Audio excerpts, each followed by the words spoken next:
नमस्कार, आप देखना शुरू कर चुके हैं मध्य प्रदेश का नंबर 1 बुलेटिन मध्य प्रदेश में आज क्या हुआ। तो चलिए बताते हैं आपको मध्य प्रदेश में आज क्या हुआ।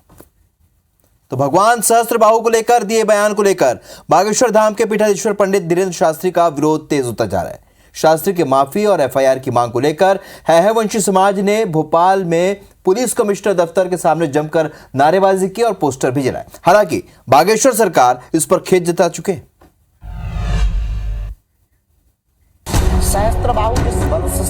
भगवान सहस्त्रबाहु को लेकर दिया आपत्तिजनक बयान के बाद पंडित धीरेंद्र शास्त्री घिरते जा रहे हैं। हैहवंशी और कलचुरी समाज धीरेंद्र शास्त्री से बेहद खफा है। भोपाल में समाज के लोग ने पुलिस कमिश्नर दफ्तर के सामने प्रदर्शन करते हुए धीरेंद्र शास्त्री के खिलाफ जमकर नारेबाजी की और पोस्टर भी जलाया। समाज ने सार्वजनिक रूप से माफी मांगने की मांग की। वहीं पुलिस कानून के मुताबिक कार्रवाई की बात कह रही है। यदि उनमें ज्ञान होता तो एक बार तुकोराम जी के खिलाफ, उनकी पत्नी के खिलाफ बोला, साईं बाबा के खिलाफ बोला। अब उन्होंने सहस्त्रबाहु भगवान के खिलाफ जो बोला है, उनको ये मालूम होना चाहिए कि सहस्त्रबाहु भगवान चक्रवर्ती सम्राट थे। कलचुरी समाज के सदस्यों ने आज आकर के 2 विभिन्न मंचों से सदस्य आए थे और उन्होंने आज ज्ञापन दिया। ज्ञापन का परीक्षण कर हम लोग वैधानिक कार्रवाई करेंगे। इंदौर में भी क्षत्रिय समाज ने धीरेंद्र शास्त्री के बयान की निंदा करते हुए उनसे माफी की मांग की है। इतनी अभद्र टिप्पणी करेंगे धीरेंद्र शास्त्री जी, वो हमारी समाज को गवारा नहीं है। उनका पुरजोर विरोध किया जाएगा, उनके खिलाफ एफआईआर दर्ज कराई जाएगी।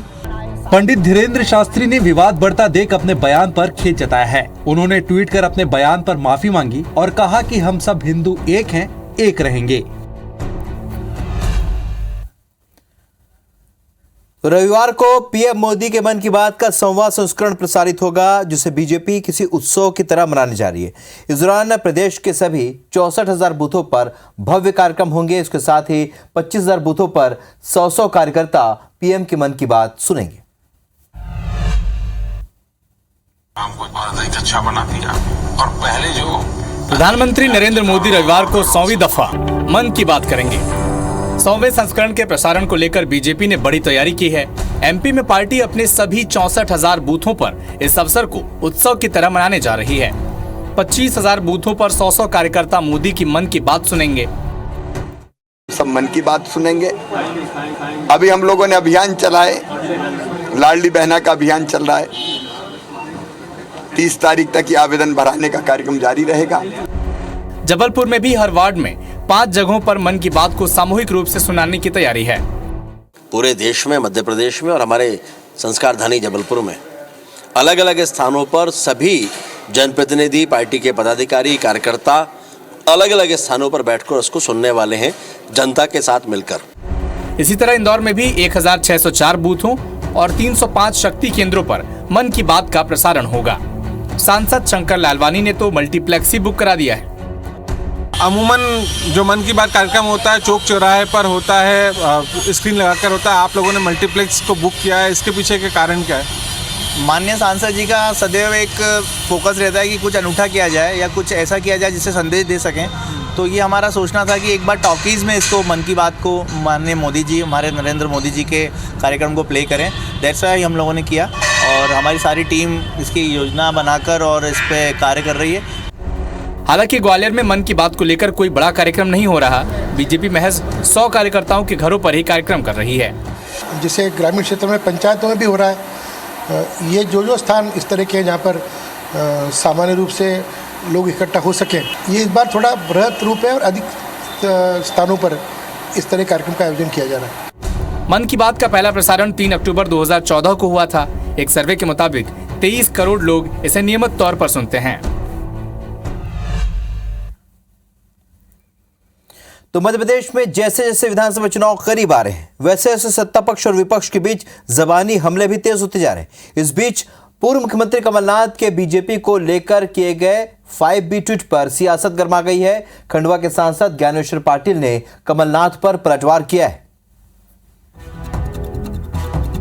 चुनाव की नजदीकी के चलते एमपी में आरोप प्रत्यारोप तेज हो गए हैं। पूर्व सीएम कमलनाथ ने बीजेपी को लेकर सुबह 5B वाला ट्वीट किया, जिस पर खंडवा सांसद ज्ञानेश्वर पाटिल ने पलटवार किया। कहा कि कमलनाथ जो 5B दे रहे हैं, ये सब उन्हीं की पार्टी में लागू होते हैं। कमलनाथ के पास काम कुछ बचा नहीं है। सिवाय आरोप लगाने के उनके पास कोई काम नहीं है, क्योंकि काम करने का जनता ने अवसर दिया था, वो काम कर नहीं पाए। वो जो 5 आरोप हम पर लगा रहे हैं, भ्रष्टाचार की जननी यदि कोई है तो कांग्रेस है। पाटिल ने आरोप लगाया कि देश में लंबे समय तक कांग्रेस की सरकार रही है, तब उन्हें बेरोजगारी की चिंता नहीं हुई और अब उल्टे सीधे ट्वीट करते हैं। कांग्रेस को 60 साल में लोगों को रोजगार नहीं दिखाई दिया, उनको बेरोजगारी नहीं दिखाई दी। कमलनाथ जी ने पहले सोचना चाहिए, अपने गिरेबान में झांकना चाहिए। इस तरह से उलूल जुलूल किसी के ऊपर आरोप नहीं लगाना चाहिए। दरअसल कमलनाथ ने ट्वीट में आरोप लगाया था कि 18 साल में बीजेपी ने जनता को बुराई, बेईमानी, बदमाशी, बेरोजगारी और बर्बादी दी है। कांग्रेस नेता राहुल गांधी की संसद सदस्यता खत्म होने के बाद पूरे देश में अलग अलग तरीके से कांग्रेस पार्टी विरोध प्रदर्शन कर रही है। कांग्रेस अब राष्ट्रपति के नाम पोस्ट कार्ड भेजकर राहुल गांधी पर हुई कार्रवाई का विरोध जता रही है। राहुल गांधी की सांसदी खत्म होने के बहाने बीजेपी और पीएम मोदी के खिलाफ माहौल बनाने की कोशिश में जुटी कांग्रेस लगातार नए अभियान लॉन्च कर रही है। अब कांग्रेस ने पोस्ट कार्ड अभियान छेड़ा है। भोपाल में राजीव गांधी पंचायत राज संगठन के बैनर तले पीसीसी दफ्तर के बाहर कांग्रेसियों ने हाथों में पोस्ट कार्ड लेकर जमकर नारेबाजी की। कांग्रेसी ये पोस्ट कार्ड राष्ट्रपति को भेज रहे हैं। आपने इसका संज्ञान लेना चाहिए और जिस तरीके से गैर संवैधानिक तरीके से राहुल गांधी जी की जो सदस्यता जो रद्द की है, उसका उन्होंने संज्ञान लेते हुए सरकार से सवाल पूछना चाहिए। करोड़ों की संख्या में राष्ट्रपति जी के पास इस तरह के पोस्ट कार्ड सब पूरे हिंदुस्तान से हर अग्रिम संगठनों के और कांग्रेस की तरफ से भेजे जा रहे हैं। वहीं बीजेपी कांग्रेस के पोस्ट कार्ड अभियान पर तंज कस रही। इस ढकोसले से कुछ नहीं होगा, इस पत्राचार से कुछ नहीं होगा, इसका भी अंजाम वही होगा जो बाकी इनके अभियानों का होता है। कांग्रेस ने ये अभियान देश भर में शुरू किया है, जिसके तहत राष्ट्रपति को पोस्ट कार्ड भेजकर कांग्रेसी कार्रवाई के खिलाफ अपना विरोध जता रहे हैं। सीएम शिवराज, वीडी शर्मा और मंत्री भूपेंद्र सिंह के खिलाफ दायर मानहानि मामले में राज्यसभा सांसद विवेक तनखा ने अपने बयान दर्ज कराए। जबलपुर जिला कोर्ट में तनखा की पैरवी सीनियर वकील कपिल सिब्बल ने की।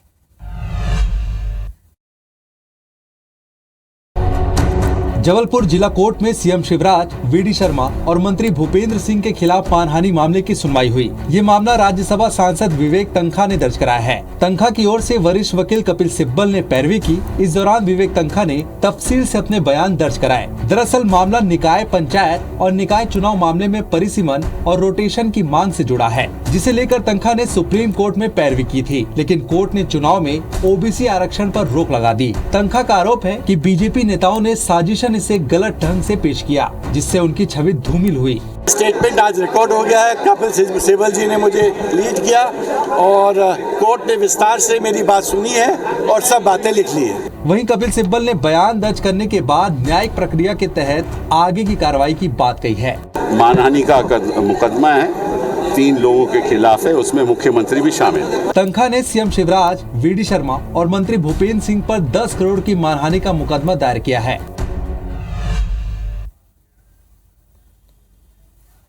पन्ना जिले में अवैध रेत उत्खनन समेत कई मुद्दों को लेकर यूथ कांग्रेस से सरकार के खिलाफ जमकर हल्ला बोला। जिले के अजयगढ़ में कांग्रेसियों ने बड़ी रैली निकालकर प्रशासन को राज्यपाल के नाम ज्ञापन भी सौंपा है।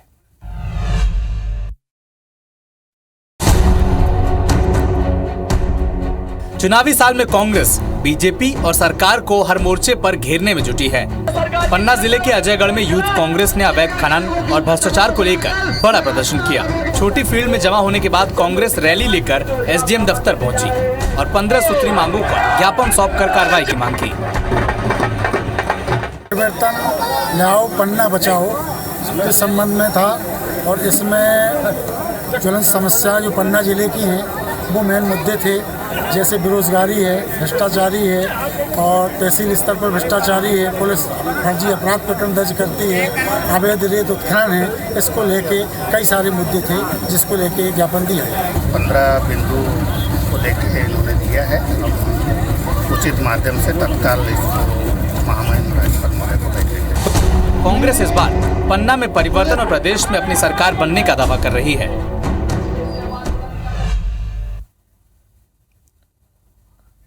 मध्य प्रदेश के कई जिलों में बेमौसम बारिश ने किसानों को चिंता में डाल दिया है। हर दिन लगातार तेज हवाओं के साथ बारिश और ओलावृष्टि से फसलें खराब हो रही हैं, तो वहीं कांग्रेस सर्वे और मुआवजे को लेकर सरकार को घेर रही।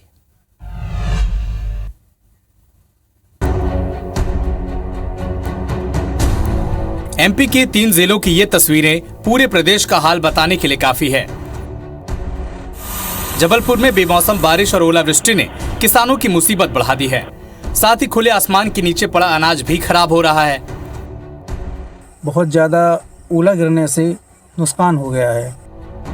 खंडवा में भी 2 दिनों से जारी बेमौसम बारिश के चलते प्याज, तरबूज और मूंग जैसी उद्यानिकी फसलें चौपट हो गई।